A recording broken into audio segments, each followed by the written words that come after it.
हाँ भाई दोस्तों, राधे राधे, सबको प्रणाम, सबको नमस्कार, सबको नमस्ते। और एक बार जो है आपका फिर से इस डिजिटल प्लेटफॉर्म पर हार्दिक स्वागत और अभिनंदन है। आप सब लोगों को पता है कि अपन पढ़ रहे थे सामाजिक अध्ययन की शिक्षण की विधियां। हमने शुरू कर दी थी और एक दो क्लासें इनकी पढ़ ली थी। एक आपके 15-20 मिनट का काम और है, ये विधियां कंप्लीट हो जाएगी। सामाजिक शिक्षण है ना, इसकी विधियां केवल एक क्लास में 2-3 छोटी छोटी बातें आपको और बतानी है जो मैं बता दूंगा। बाकी सारी बातें मैंने आपको उन क्लासों में बता दी जो मैंने कॉमन पढ़ाई थी, लगभग 39 क्लास या 40 क्लास के आसपास। 39 क्लास जो अपन ने कॉमन पढ़ी है ना, उसमें मैंने सारी बातें बता दी। बाकी जो आपकी मूल बातें जो अतिरिक्त सामाजिक में और आती है, उनके अलावा जो एक्स्ट्रा है वो मैं अलग से पढ़ा रहा हूँ, क्योंकि वो कॉमन में अपन पढ़ा नहीं सकते। बाकी अपन ने जितना भी सामान्य चीजें थी वो सारी की सारी अपन ने वहां तक क्या कर ली, कंप्लीट कर ली थी। ठीक है, चलो आगे चलते हैं और अपन सामाजिक शिक्षण को थोड़ा सा आगे बढ़ाते हैं। और आज आपके सामने एक चीज आती है कि शिक्षा में सामाजिक विज्ञान। भाई, शिक्षा के क्षेत्र में सामाजिक विज्ञान जो है वो किस प्रकार से काम कर रहा है, या किस प्रकार से जो है अपनी भूमिका निभा रहा है, या किस प्रकार से जो है उनको योगदान दिया जा रहा है। मैंने आपको पहले भी बताया था कि शिक्षा में सामाजिक अध्ययन ने या सामाजिक अध्ययन शिक्षण ने अपना एक अहम योगदान बना रखा है ना, अपना एक महत्वपूर्ण योगदान बना रखा है, जिसके अंतर्गत आपके क्या चीजें आती है, ये सारी बातें उसके अंतर्गत आएगी। तो ये ध्यान रखना कि सामाजिक अध्ययन के बगैर शिक्षा शिक्षा नहीं है। शिक्षा को ऊपर ले जाने में, शिक्षा को उठाने में, शिक्षा के ऊपर कार्य करने में सामाजिक विज्ञान की अधिक भूमिका होती है। क्योंकि देखो, सामान्य शिक्षा के जो महत्वपूर्ण पहलू होते, उसमें से एक पहलू होता है सामाजिक विकास, एक पहलू होता है नैतिक विकास, है ना, राजनीतिक विकास, ये आपके आर्थिक विकास, ये सारी बातें जो उनको पढ़ाई जाती है, उन सभी पहलुओं का केंद्र जो है वो सामाजिक अध्ययन ही है। इसीलिए आप ये कभी नहीं कह सकते हो कि शिक्षा में इसकी उपयोगिता कम है या शिक्षा में इसकी उपयोगिता नहीं है। बात करें शिक्षा में इनकी सामाजिक विज्ञान की मेरे दोस्तों, तो आपको ध्यान रखना है कि मानवा अधिकारों का ज्ञान करवाया जाता है। यानी कि एक मानव के यहाँ पे कौन से सरकार द्वारा मान्य अधिकार हैं, और कौन से उसके नैतिक अधिकार है, कौन से उसके सामाजिक अधिकार है, कौन से उनके शिक्षा के अधिकार है, क्या क्या वो यहाँ पे स्वतंत्र रूप से कर सकता है, किन किन कार्यों के ऊपर आपको नियंत्रण रखना होता है। ये सारा आभास, ये सारा ज्ञान जो आपको कराया जाता है वो किसके द्वारा कराया जाता है, तो ध्यान रखना, ये ज्ञान या ये आभास कराया जाता है वो किसके द्वारा कराया जाता है, सामाजिक विज्ञान के द्वारा। ये ध्यान रखना है ना। बालकों में सहयोग की भावना का विकास करना, या मैं ऐसे कह सकता हूं कि सामाजिकता की भावना का विकास करना, या एकता की भावना का विकास करना। बालकों को एक सभ्य समुदाय में जोड़ना, एक अच्छी समुदाय के साथ में जो है उनका रिश्ता बनाना, ये सारी चीजें जो होती है वो किसके अंतर्गत होती है मेरे दोस्तों, आपके सामाजिक विज्ञान के अंतर्गत होती है। कि इसमें सहयोग और सामाजिकता और एकता की भावना का क्या किया जाता है मेरे दोस्तों, विकास किया जाता है ना। समाज के अनुसार व्यवहार करने की कला सिखाई जाती है। बिल्कुल सही है मेरे दोस्तों। हाँ, सोशलिटी भी एक आर्ट है कि समाज में कब जाकर के हमें किस प्रकार का व्यवहार करना है, कैसा व्यवहार करना है, कहाँ पे कौन सी बात बोलनी है, कहाँ पे कौन सी बात नहीं बोलनी है, इन सभी बातों का जो हमें आभास होता है, इन सभी बातों का जो हमें ज्ञान होता है, वो कौन से विषय के द्वारा होता है, वो सामाजिक विज्ञान के द्वारा होता है। ये अपन को क्या रखना है मेरे दोस्तों, ध्यान रखना है ना। छात्रों का मानसिक विकास में वृद्धि करती है ना, बालकों की मेंटेलिटी को बढ़ाती है, उनकी आईक्यू लेवल को बढ़ाती है, उनकी बौद्धिक क्षमताओं को बढ़ाती है, उनके व्यवहार को बढ़ाती है। ये सारा काम जो करती है वो भी कौन करती है, तो क्या याद रखोगे, ये जो करती है वो भी आपके सामाजिक अध्ययन विषय करती है। इसके द्वारा अन्य विषयों के साथ संबंध स्थापित कर सकते हैं। बिल्कुल, ऐसा कौन सा विषय है, या मैं ये कहूं ऐसा एक भी विषय नहीं है ना जिसका संबंध सामाजिक विज्ञान के साथ नहीं हो। हर विषय का संबंध सामाजिक विज्ञान के साथ में होता है। प्रत्येक विषय जो है सामाजिक विज्ञान, क्योंकि आप पढ़ोगे ना प्रत्येक विषय, चाहे गणित पढ़ो, चाहे हिंदी पढ़ो, चाहे और कोई अन्य विषय पढ़ो, आप जो भी विषय पढ़ते हो ना, उस विषय की उपयोगिता या गुण लिखे जाते हैं तो वहां पे ये लाइन जरूर लिखी जाती है कि इसके द्वारा हम बालकों का सामाजिक विकास कर सकते हैं। तो इस लाइन से पता चल जाता है कि प्रत्येक विषय का जो उद्देश्य होते हैं, उनके उद्देश्यों के अंदर एक मूलभूत उद्देश्य आपके ये भी रखा जाता है कि बालकों का कौन सा विकास करना, तो बालकों का मानसिक विकास करना या और इसके साथ में अन्य विषयों के साथ में संबंध स्थापित करके रखना। इसके अध्ययन से छात्र अपनी विरासत में हुई समस्त क्रियाओं के बारे में अध्ययन कर सकते हैं। बिल्कुल इसी के द्वारा हम अतीत को जानते हैं, इसी के द्वारा हम अपने पूर्वजों को पहचानते हैं, या इसी के द्वारा जो है हम एक तरीके से घटित घटनाओं के ऊपर क्या करते हैं दोस्तों, व्यवहार करते हैं। ये ध्यान रखना। इतिहास के पक्षों को अनुभव कर छात्र भविष्य में अनुमान लगाने में सफल होते हैं। ये बात भी अपन ने पहले पढ़ ली थी कि सामाजिक विज्ञान का अध्ययन करने के बाद या सामाजिक विज्ञान का अध्ययन कर लेने के पश्चात ये चीज हमें जरूर देखने को मिल जाती है, या इस चीज को अपन जरूर समझ जाते हैं कि भूतकाल में घटित घटनाओं के आधार पर या वर्तमान में जो परिस्थितियां बनी हुई है उसके आधार पर आप एक भविष्य का सटीक अनुमान लगा सकते हो। इतनी आपके अंदर समझ जो है ये विषय जो है वो उत्पन्न कर देता है, या इतनी समझ को वो विकसित कर देता है। तो वर्तमान की परिस्थितियों और अतीत की घटनाओं के आधार पर भविष्य का अनुमान लगाने में भी हमें सक्षम जो बनाता है वो कौन सा विषय बनाता है, तो कौन सा विषय बनाएगा, सामाजिक विज्ञान। अब देखो, अगर आप सामाजिक विज्ञान पढ़ा रहे हैं तो सामाजिक विज्ञान में किन सिद्धांतों को आपको फॉलो करना है, ध्यान रखना। हमें यह पता है कि शिक्षण प्रक्रिया के 3 अंग महत्वपूर्ण माने जाते हैं। कौन कौन होता है? एक शिक्षक, एक शिक्षार्थी और एक होता है आपके पाठ्यक्रम। ध्यान रखना, जॉन ड्यूवी ने आपके यही क्या बताए थे मेरे दोस्तों, 3 चर बताए थे। भाई कितने चर बताए थे? चर।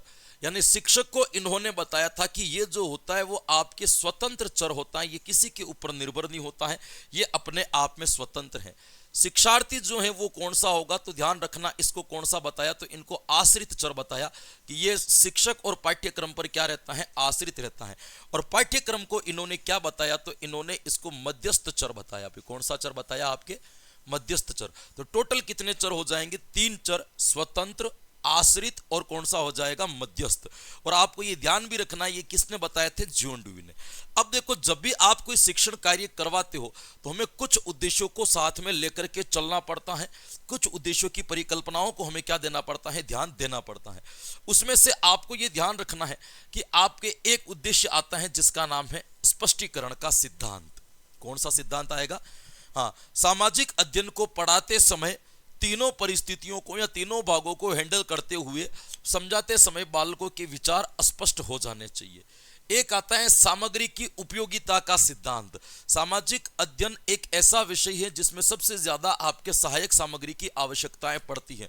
तो समय समय पर आप जिस भी प्रकार का टॉपिक या जो भी सब्जेक्ट आप विषय वस्तु बालकों को पढ़ा रहे हो, उस बिंदु के अकॉर्डिंग आपको कक्षा के अंतर्गत क्या प्रेजेंट करनी चाहिए, तो आपको समय समय पर वहां पे सहायक सामग्री भी करनी चाहिए। शिक्षक की योग्यता का सिद्धांत। शिक्षक की योग्यता का सिद्धांत कहता है कि सामाजिक अध्ययन पढ़ाने वाला शिक्षक खुद एक अच्छे सामाजिक गुणों से परिपक्व होना चाहिए। क्योंकि जो विषय अपन पढ़ाते हैं उस विषय की जो मूल बातें हैं या मूल तथ्य हैं वो हमारे अंदर होने चाहिए, या उन मूल तथ्यों की समझ जो है वो हमारे अंदर होनी चाहिए। ये आपको यहाँ पे ध्यान रखना है। जैसे देखिएगा, हाँ, उनमें आदर्शवादिता होनी चाहिए, नैतिकताएं होनी चाहिए और एक विषय का सटीक ज्ञान होना चाहिए। क्योंकि ये एक ऐसा विषय है ना जिसको अन्य विषय के साथ में जोड़ जोड़ के भी पढ़ाना पड़ता है। तो आपको लगभग सामाजिक परिप्रेक्ष्य की एक अच्छी जानकारी होनी चाहिए, सामाजिक गतिविधियों की जानकारी होनी चाहिए, और सामाजिक अध्ययन पढ़ाने वाला शिक्षक अपडेट होना चाहिए। समय समय पर अपने ज्ञान का परिमार्जन करने वाला होना चाहिए, समय समय पर अपने ज्ञान को बदलने वाला होना चाहिए। क्योंकि परिस्थितियां बदलती हैं तो आपको बदली हुई परिस्थितियों के अकॉर्डिंग बालकों को क्या देना पड़ता है, ज्ञान देना पड़ता है। तो यहाँ पे योग्य शिक्षक ही इस विषय को पढ़ा सकता है। मनोवैज्ञानिकता का सिद्धांत कहता है कि शिक्षक के पास में मनोवैज्ञानिक गुण होने चाहिए। ये तो आप कोई सा भी विषय पढ़ाओ, भाई सामाजिक पढ़ाओ, गणित पढ़ाओ, कोई सा भी, अगर टीचर हैं तो उसके अंदर कौन सा गुण होना चाहिए, मनोवैज्ञानिक गुण होना चाहिए। एक तरीके से सामाजिक गुण की क्या होनी चाहिए, उनके अंदर बाहुल्यता होनी चाहिए। इस बात का भी हमें क्या रखना है, ध्यान रखना है। फिर ध्यान रखना है क्रियाशीलता का सिद्धांत। कौन सा सिद्धांत आता है आपके, क्रियाशीलता का सिद्धांत। क्रियाशीलता का सिद्धांत कहता है कि सामाजिक अध्ययन को एक्टिविटी बेस्ड लर्निंग, एक्टिविटी के आधार पर लर्निंग कराई जानी चाहिए। क्रिया आधारित शिक्षण होना चाहिए। ऐसा नहीं होगी बोरिंग शिक्षण हो कि आपने एक किताब ले ली, इन बच्चों को भी किताब खुलवा करके बिठा दिया, अब आप बोल रहे हो, उन बच्चे सुन रहे हैं या बच्चे पैराग्राफ पढ़ रहे हैं ना, आप थोड़ा थोड़ा उनको समझा रहे हो, ऐसा नहीं। गतिविधि आधारित शिक्षा होनी चाहिए, यह एक अनुसंधान टाइप की शिक्षा, अन्वेषण आधारित एजुकेशन होना चाहिए। अधिक से अधिक प्रोजेक्ट कार्यों को इसके अंदर समायोजित कराया जाना चाहिए, यह आपको ध्यान रखना है। जीवन समन्वय का सिद्धांत या जीवन में परिस्थिति का सिद्धांत भी कहते हैं। यह कहता है कि जो भी विषय वस्तु पढ़ा रहे हैं उसको बालक के दैनिक जीवन से जोड़ते हुए पढ़ाया जाना चाहिए, जीवन के साथ समन्वय करते हुए पढ़ाया जाना चाहिए, या विषय वस्तु जीवन से संबंधित होनी चाहिए। इस बातों का भी आपको क्या रखना है, थोड़ा सा ध्यान रखना है। एक आता है आपके विभाजन का सिद्धांत। भाई कौन सा सिद्धांत आएगा, आपके विभाजन का सिद्धांत। सामाजिक में क्या होता है कि सारी चीजें आप एक साथ नहीं पढ़ सकते हो, आपको टुकड़ों टुकड़ों में बांटना आना चाहिए। जैसे मान लीजिए कि आप कंपटीशन की तैयारी कर रहे हो तो आप पूरा का पूरा मेवाड़ एक ही बार में पढ़ लेते हो, लेकिन क्या एक विद्यालय स्तर के बच्चों को पूरा मेवाड़ एक साथ में पढ़ाया जा सकता है? नहीं। उनके लिए हमें छोटे छोटे टुकड़ों में छोटी छोटी कहानियां बनानी पड़ती है, उस कहानियों के अकॉर्डिंग हमें बालकों को क्या करना पड़ता है, पढ़ाना पड़ता है। तो सामाजिक अध्ययन पढ़ाने वाले शिक्षक के अंदर ये गुण होने चाहिए, या सामाजिक अध्ययन पढ़ाने वाले शिक्षक के अंदर ये ताकत होनी चाहिए कि वो परिस्थिति के अनुसार या आपके समय के अनुसार क्या कर सकता है मेरे दोस्तों, हाँ, जीवन के विषय वस्तु को क्या कर सकता हो, तोड़ सकता हो, या विषय वस्तु को क्या कर सकता हो, आपके बांट सकता हो।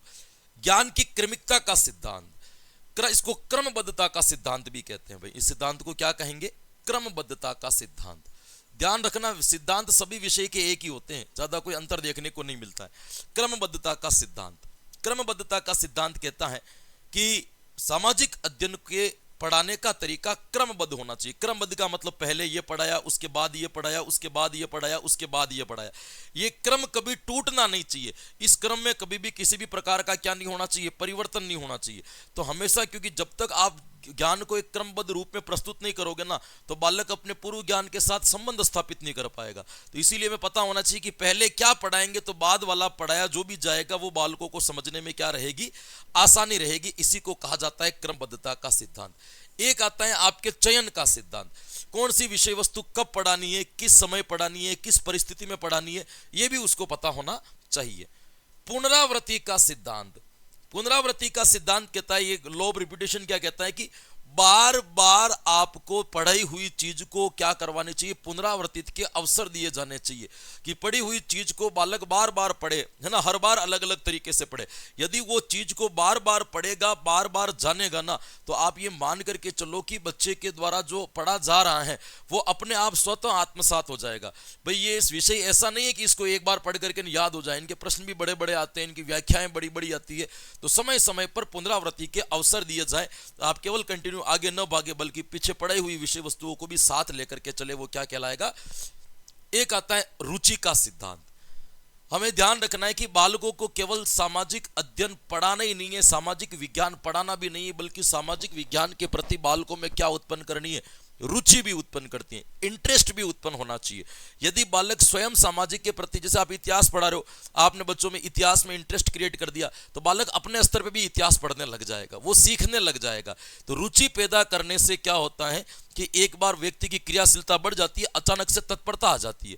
तो सीखने में फिर आप ही को, शिक्षक को ही केवल जोर नहीं लगाना पड़ता है, बच्चा खुद भी अपने स्तर पर धीरे धीरे क्या करने लग जाता है, सीखने लग जाता है। एक आता है सफल शिक्षण प्रेरक का सिद्धांत, है ना, शिक्षण के आपके अच्छे प्रेरक, जहां से बालकों को मोटिवेशन मिल सके, जहां से बालकों को प्रेरणा मिल सके, समय समय पर बालकों को ऐसे अभिप्रेरक उपस्थित कराए जाने चाहिए। ये आपके क्या कहलाएंगे मेरे दोस्तों, आपके सामाजिक अध्ययन शिक्षण के क्या कहलाएंगे, सिद्धांत कहलाएंगे। ध्यान रखना, स्पष्टीकरण का सिद्धांत, सहायक सामग्री की उपयोगिता का सिद्धांत, शिक्षक की योग्यता का सिद्धांत, मनोवैज्ञानिकता का सिद्धांत, क्रियाशीलता का सिद्धांत, जीवन समन्वय का सिद्धांत, विषय वस्तु विभाजन का सिद्धांत, है ना, क्रमबद्धता का सिद्धांत, चयन का सिद्धांत, पुनरावृत्ति का सिद्धांत, अभिरुचि का सिद्धांत और सफल शिक्षण अभिप्रेरक का सिद्धांत, ये आपके सिद्धांत माने जाएंगे। क्लियर यहां तक? चलो, ये एक छोटा सा टॉपिक आपके और आता है, हालांकि इसमें से कोई इतना बड़ा प्रश्न कभी बन ही नहीं सकता है, लेकिन फिर भी मैं आपको हल्का फुल्का बता दूंगा। विमर्श, आपके एक टॉपिक आता है, उसका नाम क्या है आपके, विमर्श। विमर्श एक प्रकार की चर्चा है, विमर्श एक प्रकार की क्या है मेरे दोस्तों, चर्चा है। आपको यह ध्यान रखना है। देखो, जब जब कोई व्यक्ति किसी समस्या के ऊपर किसी समूह के साथ चिंतन करता है, वही आपका विमर्श कहलाएगा। विमर्श की एक खास बात जो होती है वो क्या होती है मेरे दोस्तों, है ना, समूह में किसी विषय के ऊपर क्या करना, आपके चिंतन करना, समूह में किसी विषय के ऊपर सोचना, वो क्या कहलाएगा, आपका विमर्श। किसी भी समस्या का समाधान या किसी भी समस्या के समाधान करने के लिए समूह में किया जाने वाला चिंतन क्या कहलाएगा, आपके विमर्श कहलाएगा। विमर्श एक तरीके से बातचीत है कि कोई भी एक समस्या आ गई, आप 5 लोग एक ही क्षेत्र के बैठे हो, बैठ करके उस विषय के ऊपर चिंतन करोगे और चिंतन करते करते आप जो उसकी मूल समस्या है कि ये किस वजह से आई है या इसके आने के पीछे क्या रीजन था, तो कैसे भी करके आप उसका क्या निकाल दोगे, समाधान निकाल दोगे। उसको क्या कहा जाएगा, आपके विमर्श कहा जाएगा। आपको ये ध्यान रखना, विद्यालय में ये बहुत जरूरी है। विद्यालय के अंतर्गत विमर्श की शक्ति बालकों में विकसित की जानी चाहिए। समय समय पर शिक्षक को क्लास के अंदर ऐसी परिस्थितियां उत्पन्न करनी चाहिए कि क्लास में बैठे हुए बच्चे एक बार मजबूर हो जाएं आपस में बातचीत करने के लिए या उस टॉपिक को समझने के लिए।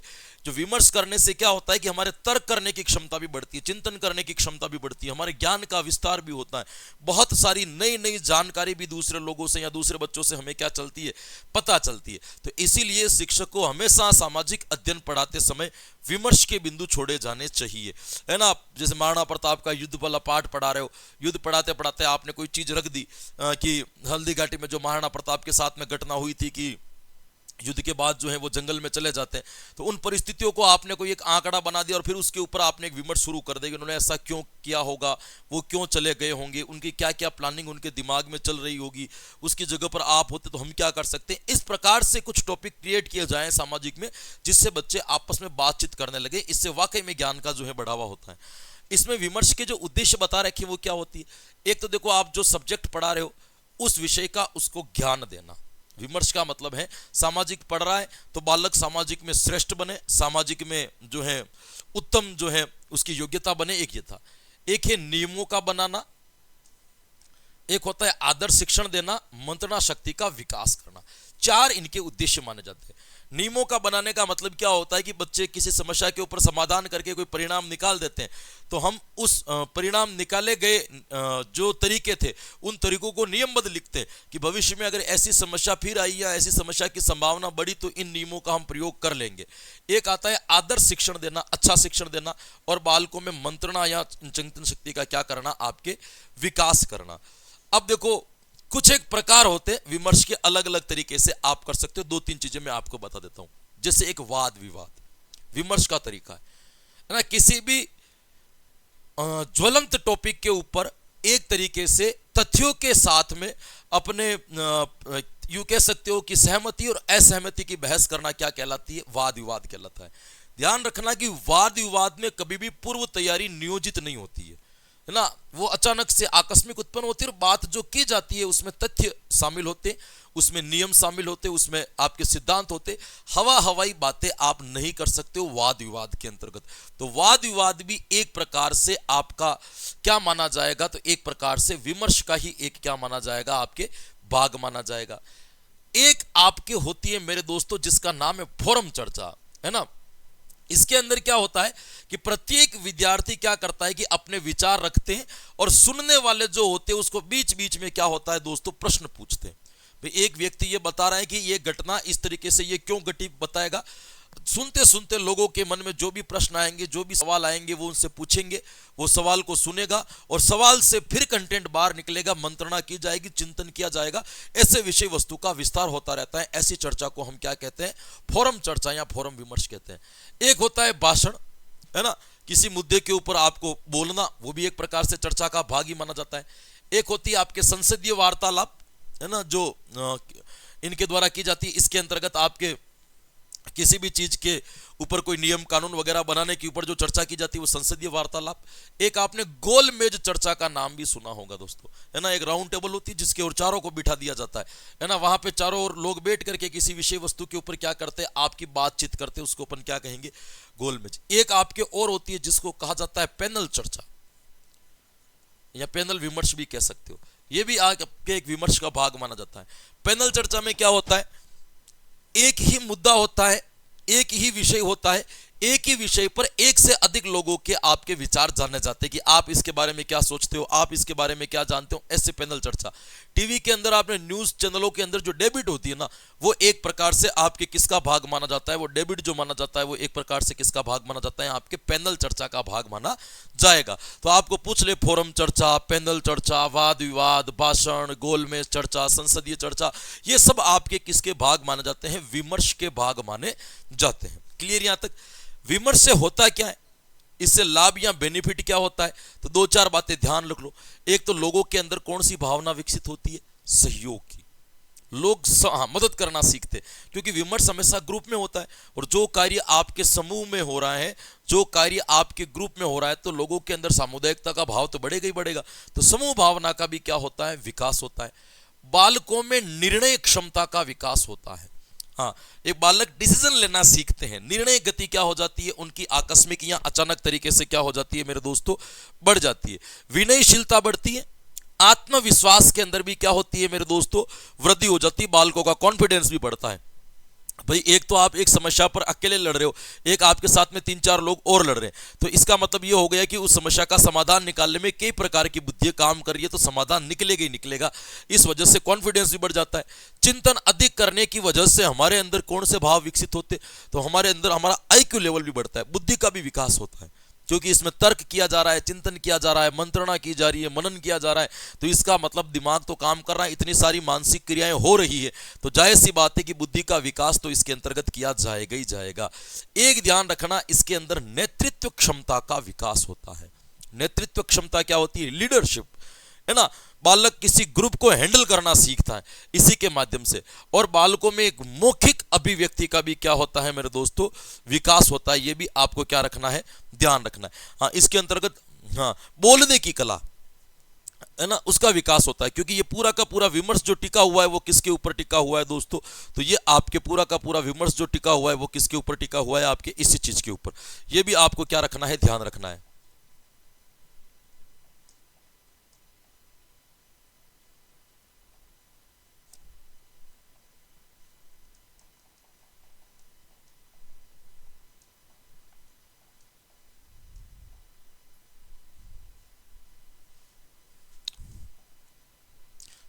एक आपके चीज और आती है जिसका नाम है सामाजिक अध्ययन शिक्षण की समस्याएं।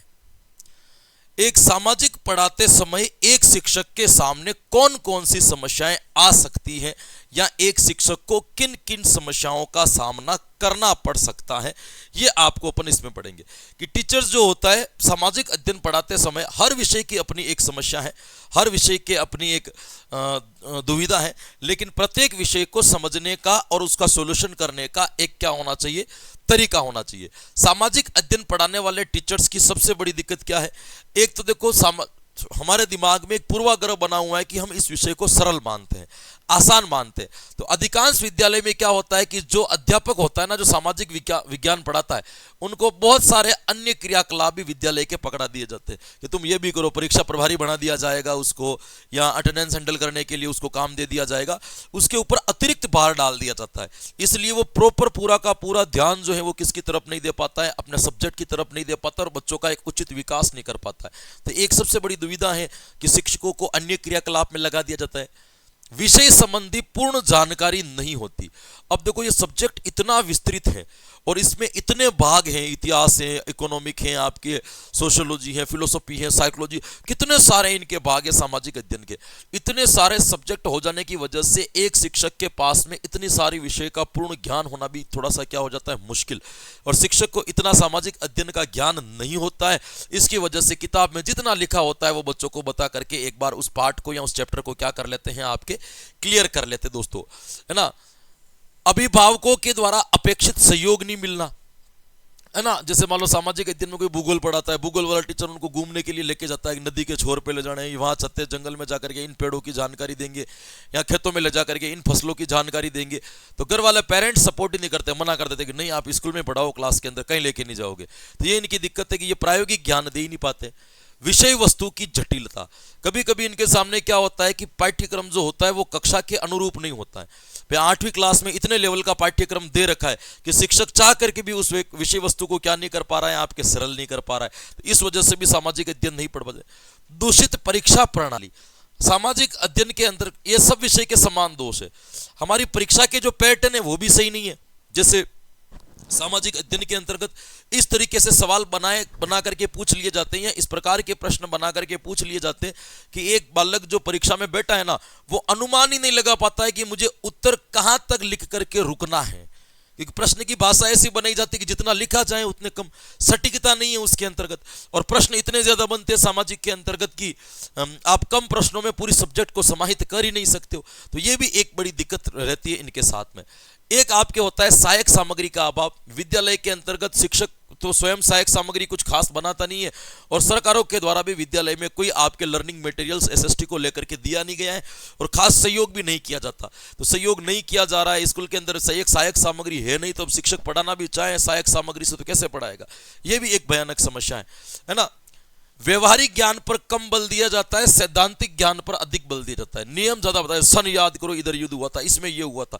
नॉर्मल बातें जो आपके व्यवहारिक जीवन में जीनी है, या जो व्यवहारिक जीवन में प्रयुक्त होनी है, या व्यवहारिक जीवन में जो प्रयोग हो रही है, उसके ऊपर हम क्या नहीं देते हैं, ध्यान देते ही नहीं है। इसलिए भी ये विषय हमें क्या लगता है, थोड़ा सा जटिल लगता है। फिर आपको ध्यान रखना है, अध्यापक और शिक्षार्थी के मध्य अच्छे संबंध नहीं होना। गणित वाले टीचर्स के साथ में, या लैंग्वेज वाले टीचर्स के साथ में, विज्ञान वाले टीचर्स के साथ में बच्चों का थोड़ा सा लगाव ज्यादा होता है। सामाजिक अध्ययन वाले टीचर्स के साथ में लगाव नहीं होता है, क्योंकि इसको पढ़ाई भी बिल्कुल बोरिंग तरीके से जाती है, बच्चे भी इसमें निष्क्रिय हो जाते हैं, और शिक्षक भी बिना मन के पढ़ाता है। सामाजिक अध्ययन वाला टीचर जो हो गया, सामाजिक विज्ञान वाला जो शिक्षक होता है ना, वो कभी हमें ऐसा दिखे ही नहीं। आपको दिखा हो तो अलग बात है, हमें कभी ऐसा नहीं दिखा कि जो वो पूरा एक्टिव या सक्रिय होकर के आया हो और इस विषय को गंभीर लेकर के पढ़ाया हो, कभी नहीं। वो एक परंपरागत रूढ़िवादी तरीके से इस सब्जेक्ट के सभी चैप्टर को निष्पादित करता है ना।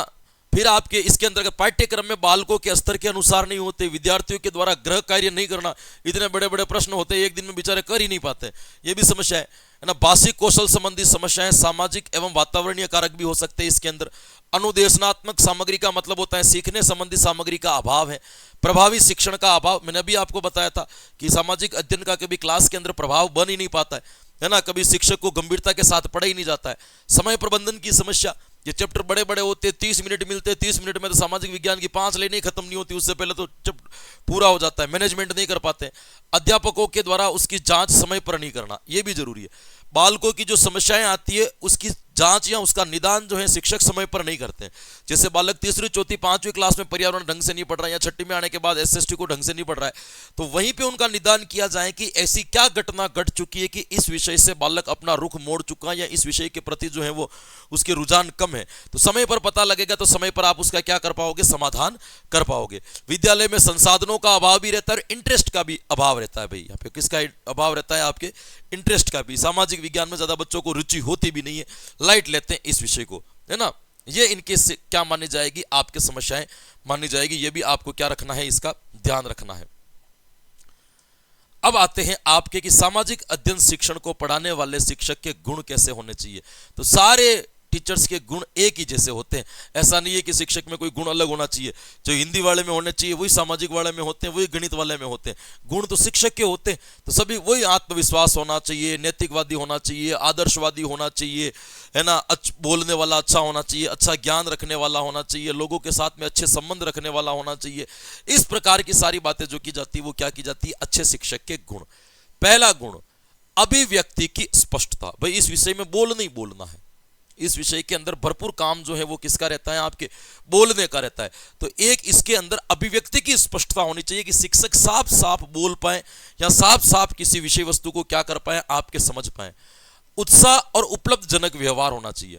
हाँ, टीचर के अंदर भी उत्साह होना चाहिए। उत्साह का मतलब यह वो भी खुश होना चाहिए कि हाँ मैं ये सब्जेक्ट पढ़ा रहा हूँ। मैं जो जैसे आप कंपटीशन में इतिहास पढ़ते हो, भूगोल पढ़ते हो, कितना बढ़िया लगता है अपन को। तो विद्यालय स्तर पर ये चीजें अच्छी क्यों नहीं लगी, तो कहीं ना कहीं उत्साह की कमी होती है ना। जो पढ़ाने के लिए शिक्षक आ रहा है वो खुद ही सब्जेक्ट को गंभीर नहीं ले रहा है, तो बच्चे उस सब्जेक्ट को क्या ही गंभीर लेंगे। विषय पर उसका पूर्ण आधिपत्य होना चाहिए, कोई भी सब्जेक्ट पढ़ाओ, आप सामाजिक पढ़ाओ, कोई भी पढ़ाओ, जो सब्जेक्ट पढ़ा रहे हो उनके ऊपर आपका क्या होना चाहिए, एक अधिकार होना चाहिए। मतलब हमें इतनी तो आनी चाहिए कि बालकों की आवश्यकता की पूर्ति कर सके, इतना ज्ञान हमारे पास में होना चाहिए, ये ध्यान रखना। ये हो गई। उपयुक्त तैयारी करने वाला होना चाहिए। बिल्कुल शिक्षक ऐसा होना चाहिए कि घर पे थोड़ा बहुत पढ़ करके फिर क्लास में पढ़ाने के लिए जाए। ऐसा नहीं कि क्लास में सीधे उठ करके चले जाए, हाँ है ना, और किताब मांग ले, कहां तक पढ़ा था, यहां तक पढ़ा था, ठीक है आगे पढ़ो। ऐसे नहीं, ऐसे रूढ़िवादी नहीं बनना है हर टॉपिक, क्योंकि सामाजिक विज्ञान जो है इसमें जो नियम्स वगैरह होते हैं, रूल्स होते हैं, इनके सैद्धांतिक नियम होते हैं या इनका जो भी ज्ञान होता है उसको रोचक बनाने के लिए बहुत मेहनत लगती है। तो इसके लिए शिक्षक को पहले घर पे तैयारी करनी पड़ेगी, अपने लिए लेसन प्लान बनाना पड़ेगा। ऐसा शिक्षक होना चाहिए, ध्यान रखना है। नियंत्रण शक्ति अच्छी होनी चाहिए शिक्षक की, व्यवहारिक रूप से कुशल होना चाहिए, बालकों का पूरा ज्ञान होना चाहिए कि बालक के किस किस समय पर क्या क्या समस्याएं आती है, मतलब मनोविज्ञान का ज्ञान होना चाहिए एक तरीके से। कक्षा व्यवहार को अनुकूल बनाने वाला ऐसा टीचर होना चाहिए कि कक्षा में यदि पढ़ाने के लिए चला गया तो एक ऐसा एनवायरनमेंट बना देता है कि 2 घंटे या 3 घंटे अब बच्चे की पढ़ने की मजबूरी हो गई कि वहां पे वो पढ़ेंगे। आपको ये ध्यान रखना है। प्रेम और सहानुभूतिपूर्ण व्यवहार करने वाला, है ना, अनुसंधानात्मक प्रवृत्ति का होना चाहिए, वैज्ञानिक प्रवृत्ति उसके अंदर होना चाहिए, निष्कपट होना चाहिए ना, कोई छल करने वाला, भेदभाव करने वाला, या आप यूं कह सकते हो कि विद्यार्थियों के बीच में भिन्नताएं रखने वाला शिक्षक नहीं होना चाहिए। ये भी आप इसका क्या रख सकते हो, ध्यान रख सकते हो। उसके बाद में आपके ध्यान रखना, प्रखर बुद्धि वाला होना चाहिए, सामाजिकता का भाव होना चाहिए, नवीन ज्ञान को सीखने में उसकी जिज्ञासा होनी चाहिए। मैंने कहा ना ये अपडेटेड सब्जेक्ट परिवर्तन होते रहे, ये भी उसके अंदर होना चाहिए। और शिक्षण विधियों की और मनोविज्ञान की क्या होनी चाहिए, उसको ज्ञान होना चाहिए। ये आपके उत्तम शिक्षक के गुण कहलाते हैं कि सामाजिक अध्ययन पढ़ाने वाले शिक्षक के गुण कैसे होने चाहिए। तो ये 4-5 गुण उनके याद रख सकते हो आप।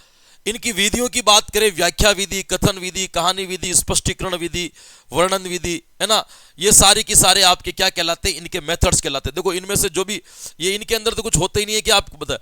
आपके अंतर्गत यहाँ पे एक ध्यान रखना, एक तो आपके मस्तिष्क उद्वेलन विधि आप बढ़िया पढ़ करके जाना, आपको एक प्रश्न यहाँ से मिलेगा, आपको ध्यान रखना है। आपकी एक विधि और आती है, प्रयोगात्मक विधि, प्रायोजना विधि। कौन सी विधि आपकी आती है, प्रायोजना कार्य, प्रोजेक्ट कार्य।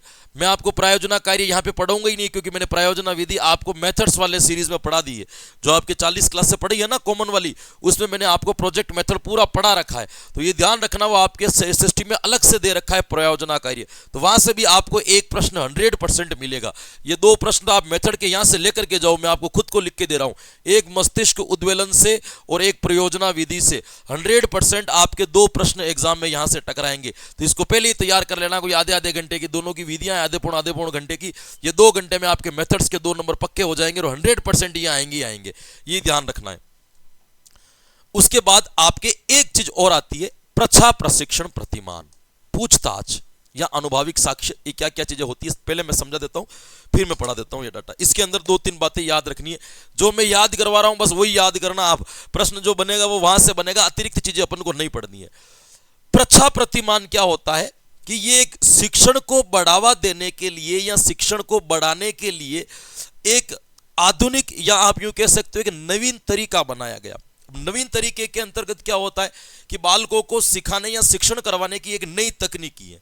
प्रच्छा का मतलब होता है पूछताछ के द्वारा सीखना, है ना। प्रच्छा का मतलब जो होता है उसको क्या कहते हैं अपन, पूछताछ प्रतिमान भी कहते हैं।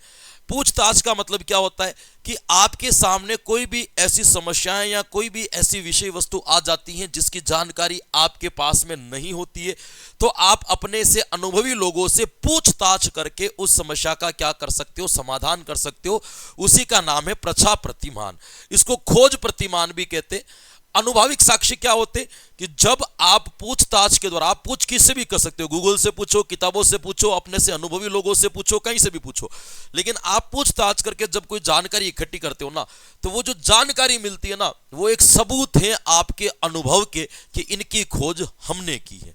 तो प्रच्छा के द्वारा अनुभाविक साक्ष्य को मजबूत किया जाता है। आपको यहां पे ध्यान रखना है कि प्रच्छा प्रतिमान का सबसे पहले प्रयोग अमेरिका के अंतर्गत किया गया, आपको ध्यान रखना है। और किसके द्वारा किया गया, तो सबसे पहले इसका प्रयोग स्क्वाब के द्वारा किया गया, है ना। सबसे पहले इसका प्रयोग जो किया गया था वो किसके द्वारा किया गया था, आपके अमेरिकी एक मनोवैज्ञानिक था जिसका क्या नाम था, आपके स्क्वाब। इसके द्वारा रसायन विज्ञान में इसका प्रयोग किया गया था। आपको और ध्यान रखना है, वो क्या ध्यान रखना है कि प्रच्छा प्रतिमान को शिक्षा में कौन लेकर के आया, तो शिक्षा में लाने वाला व्यक्ति था रिचर्ड सचमैन। इसका शिक्षा में प्रयोग जो किया था या एजुकेशन में जो लाने वाला था ये, इसीलिए इसका जनक जो है वो कौन माना जाता है आपके, तो आपको ध्यान रखना है कि इस प्रतिमान का जनक जो माना जाता है वो रिचर्ड सचमैन माना जाता है। लेकिन इसका पहला प्रयोग किसने किया था, तो पहला प्रयोग करने वाले व्यक्ति का नाम क्या याद रखोगे, सकवाब के द्वारा इसका क्या किया गया था, आपके प्रयोग किया गया था। अब देखो, हाँ, जब पहला प्रयोग रसायन विज्ञान में किया गया, शिक्षा में जब रिचर्ड सचमैन ने किया तो भौतिक विज्ञान में इन्होंने प्रयोग किया था, दोनों याद रखना है ना। प्रच्छा प्रतिमान के उद्देश्य, क्यों प्रच्छा प्रतिमान जो है इसको विकसित किया गया है या प्रच्छा प्रतिमान को लाया गया है, इसके पीछे क्या इनका एक बड़ा कंसेप्ट था या क्या इनका एक बड़ा रीजन था, इनके उद्देश्य क्या क्या है। एक तो है कि ज्ञानात्मक कौशलों का विकास करना, ज्ञान के जितने भी कौशल होते हैं उनका क्या करना, आपके विकास करना, खोज, तथ्यों की संकल्पना, तर्क, है ना, आदि जो कार्य हैं इन सब का क्या करना, आपके विकास करना, जो ज्ञान के लिए जरूरी होता है, खोज करना, तर्क करना, चिंतन करना, इन सभी का क्या करना, विकास करने के लिए आपके इस मॉडल को जो है, आपके प्रतिमान का मतलब होता है मॉडल, इस मॉडल को विकसित किया गया है।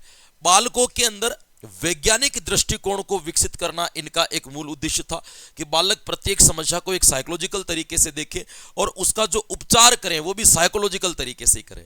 भाई देखे भी साइकोलॉजिकल तरीके से और उपचार जो करे वो भी कैसे करे, तो वो भी आपके मनोवैज्ञानिक तरीके से उस समस्या का क्या कर सके, आपके समाधान कर सकते।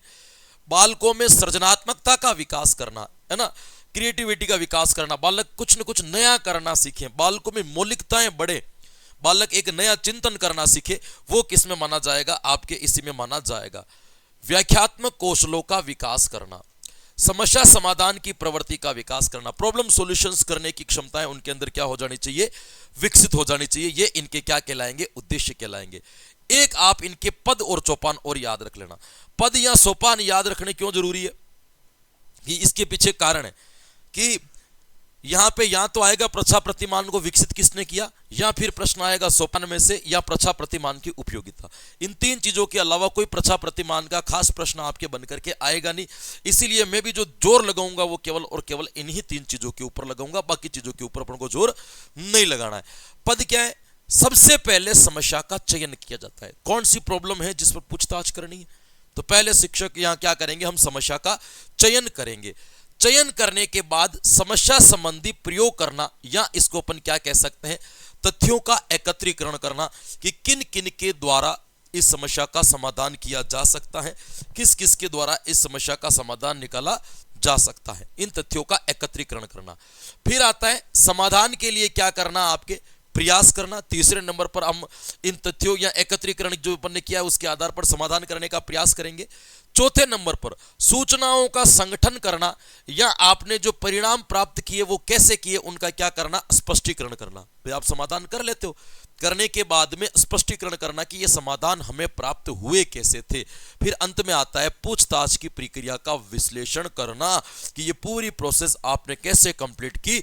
इसके लिए आपको एक डाटा के रूप में एक चार्ट बनाना है कि हमने ये किया, यहाँ से ये सूचना मिली, इसे ये आया, इसे ये नियम हुआ, जिससे आपके साक्ष्य जो है, जो आपने अनुभव से प्राप्त किए, वो आपके मजबूत रह सके। तो ये आपको इसके बारे में क्या रखना है मेरे दोस्तों, ध्यान रखना है। तो कितने सोपान कहलाएंगे, तो याद रखना कितने सोपान कहलाएंगे, तो आपको याद रखना है कि इनके 4 सोपान कहलाएंगे। समस्या का चयन करना, आंकड़ों का एकत्रीकरण, समाधान के लिए प्रयास, सूचनाओं का संगठन और प्रक्रियाओं का विश्लेषण। ये इनके पद, चरण या फिर क्या कहलाएंगे, आपके सोपान कहलाएंगे। आपको ध्यान रखना है। एक चीज आपके और आती है छोटी सी, ये इसी के अंतर्गत आती है, लेकिन बता दूं भले ही मैं, अनुभविक साक्ष्य। अनुभवी साक्ष्य का अर्थ होता है जो अनुभव या अवलोकन से प्राप्त हो या उस पर आधारित हो, जीवन में अनुभव द्वारा सत्यापित किए गए साक्ष्य, कि आपने अपने जीवन में अनुभव किए और अनुभव के लिए प्रमाणित है कि हाँ ये चीज ऐसे होती है, इसके ये सबूत है, इसके ये तथ्य है, वो क्या कहलाते हैं, आपके साक्ष्य अनुभव किया जाता है। ये आपको क्या कहलाएंगे, आपके अनुभविक साक्ष्य कहलाएंगे। दोस्तों ध्यान रखना है ना, है ना। इसके लिए आपको क्या करना होता है, तो इनके कौन कौन से चरण हैं अनुभविक साक्ष्य को इकट्ठे करने के। अनुभव के द्वारा कोई चीज सीखते तो उनके तो बहुत छोटे छोटे से नियम है, ये तो ऐसे ही समझ लोगे आप वैसे ही। सबसे पहले हम करेंगे अवलोकन। अवलोकन का मतलब चीजों को ध्यान से देखना, ऑब्जर्वेशन करना। फिर करना निगमन। निगमन का मतलब क्या होता है, आपके एक बार नियमों का अनुमान लगाना कि यहाँ ये इसमें ये तथ्य की वजह से ऐसा हो रहा होगा। फिर आता है आपके आगमन, परिकल्पना का निर्धारण करना, है ना। आपकी ये चीज जो है वो इस तरीके से होगी, उदाहरणों के साथ नियम लगा लगा करके उस चीज को सही साबित करना। फिर आता है आपके परीक्षण कि आपने जो नए अनुभव प्राप्त किए हैं या जो आपने नई परिकल्पनाएं की हैं, है ना, वो एक तरीके से सही है कि नहीं है, उसका क्या करना, निरीक्षण करना। तो आप ये मान करके चलो कितने पद हो गए, पहला अवलोकन, दूसरा निगमन, तीसरा आगमन और चौथा आपके क्या कहलाएगा, परीक्षण। ये आपके अनुभाविक साक्ष्य के क्या कहलाएंगे, सोपान कहलाएंगे। और इसी के साथ में आपके सामाजिक, अच्छा अभी तक हो रही क्या, सफल सिद्धांत तो पढ़ लिया अपन ने,